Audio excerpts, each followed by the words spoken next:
Selamat datang ke video tutorial DJI kami di mana kami akan menunjukkan kepada anda cara menggunakan Mode Station Rover DRTK3 untuk pemetaan dan penambahan points. Untuk menggunakan DRTK3 dalam Mode Station Rover, anda perlu mendapatkan akaun RTK rangkaian pihak ketiga dan aplikasi DJI Enterprise juga perlu digunakan. Pasang DRTK3 ke survey pole. Hidupkan DRTK3 dan tukar mod pengendalian kepada mode Station Rover. Penunjuk mode akan bertukar menjadi warna kuning. Lancarkan aplikasi DJI Enterprise. Tekan sambungkan peranti. Dalam hasil carian, pilih peranti DRTK3 yang sepadan. Tekan sambung. Pilih peranti DRTK3 yang dikehendaki pada skrin utama untuk memasuki antara muka konfigurasi RTK rangkaian. Rujuk butiran parameter yang disediakan oleh pembekal perkhidmatan RTK rangkaian anda dan masukkan nama konfigurasi. Parameter sambungan RTK, akaun dan kata laluan. Tekan sahkan.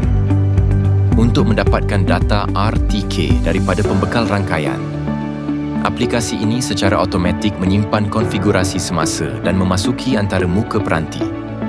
Bar maklumat peranti di bahagian atas memaparkan bilangan satelit semasa yang dicari oleh RTK, status sambungan RTK dan tahap bateri.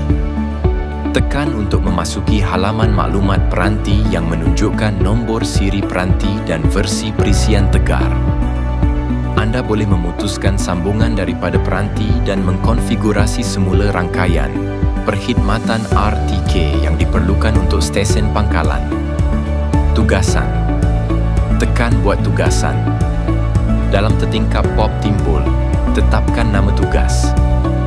Tekan mula untuk melengkapkan penciptaan tugas dan masukkan antara muka tugas.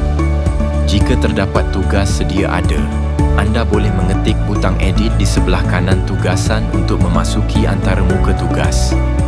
Tekan teruskan untuk memulakan tugasan. Di bahagian atas antara muka tugas, bilangan satelit semasa, status RTK dan SD mendatar dan menegak dipaparkan.